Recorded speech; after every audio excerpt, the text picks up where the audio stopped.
Hello guys! So ngayon ipapakita ko sa inyo yung aking Sitaw account or yung store ko.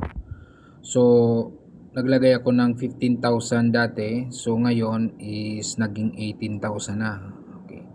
So ngayon maglalagay tayo ulit ng 30,000. Okay. Ito yung GCash ko. Lalagyan ko ulit siya ng 30,000 para medyo mataas-taas naman yung ayan, yung 36,000 kasi may 6,000 ako dati. Ilagyan ko yung GCash. Ngayon, magkakaroon tayo ng recharge wallet. Okay? So, ito yung account ko. So, kung makikita nyo, may 12,000 yung Ayan. So, maglalagay tayo dito ng 30,000. Ayan. Process natin. I-copy ko yan.